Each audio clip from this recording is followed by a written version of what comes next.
if you want to break with these imperialist forces, it's simple. We denounce the agreements.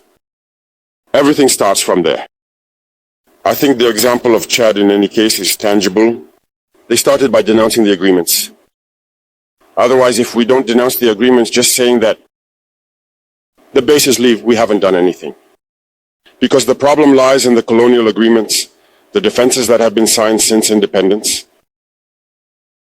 The most dangerous is not the one you see in the bases. The most dangerous are the military advisors. Military advisors exist in all these countries. They existed in Burkina as well until the end of 2022, until we took responsibility. And who are these military advisors? They are the ones who are supposed to implement France's policy. Here, they must work to make our armies very weak, so that France can always have the argument to exist here. Under their influence, they had succeeded. Our sentinels were therefore standing guard with sticks. That's what France wants from our armies. When we reach this stage, we have no choice but to want them to come and settle. But the Burkinabe army managed to get rid of the military advisors. Unfortunately, I think that in 2019, after Operation Otapono, where the French saw that the Burkinabe army still had the capacity to respond to terrorists, they called the chiefs of staff in France.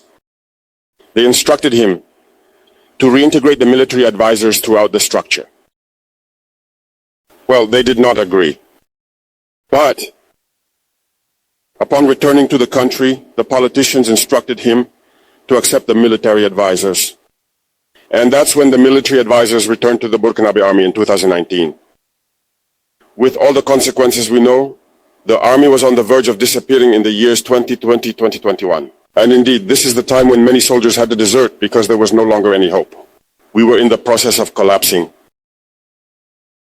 That's a bit how they work at the General Staff headquarters. In all army headquarters, in the schools, they are the ones who are supposed to dictate the policy of our army. They are the ones who tell us when to recruit, how to recruit, and what to do with them. They are in the schools to tell us how to train them, and so on. As long as these military advisors are there, you are not independent. Your army will just have the appearance of an army that is there to perform parades, a circus. But when war comes, you will realize that a parade is one thing, but war is another thing. You have to break the agreements. It's the only way to have an independent army and build strength. But many people do not understand this, perhaps.